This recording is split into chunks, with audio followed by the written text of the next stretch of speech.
વડોદરા જિલ્લામાં શાંતિ ભંગની ઘટનાને પગલે પોલીસ એક્શન મોડમાં છે। મોટી સંખ્યામાં કાફલાઓ સાથે પોલીસનું ફૂટ પેટ્રોલિંગ જોવા મળી રહ્યું છે। પાદરા, વડુ અને વડોદરા તાલુકા પોલીસ કાફલાનું સંયુક્ત પેટ્રોલિંગ ચાલી રહ્યું છે। સેફ એન્ડ સિક્યોર નવરાત્રી આ સંદેશ સાથે પાદરા વિસ્તારમાં ચેકિંગ હાથ ધરવામાં આવ્યું। વિવાદિત પોસ્ટ ન મૂકવા પોલીસ દ્વારા જનતાને ખાસ અપીલ કરવામાં આવી છે।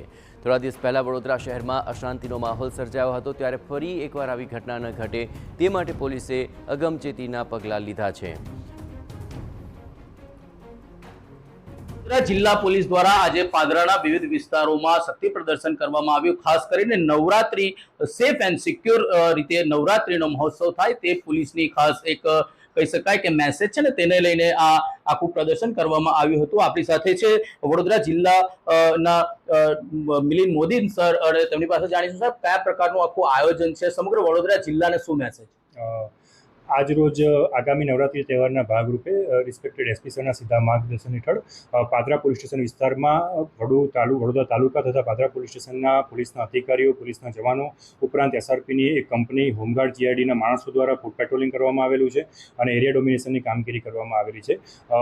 હું પાદરા તાલુકા તથા વડોદરા ગ્રામ્યની જનતાને મેસેજ કરીશ કે આગામી જે તહેવાર છે શાંતિપૂર્ણ રીતે આપ ઉજવો, જેમાં સેફ એન્ડ સિક્યોર નવરાત્રી જે ગુજરાત પોલીસની જે નીમ છે એના માટે વડોદરા ગ્રામ્ય પોલીસ પૂરી રીતે સજ્જ છે, જેમાં સી ટીમ છે, ઉપરાંત CCTV camera, body Warne camera જેવી અલગ અલગ જે પણ ટેકનોલોજીનો ઉપયોગ કરીને કાયદો અને વ્યવસ્થિત સુચારુ જેનું અમલીકરણ થાય એના માટે વડોદરા ગ્રામ્ય પોલીસ સજ્જ છે।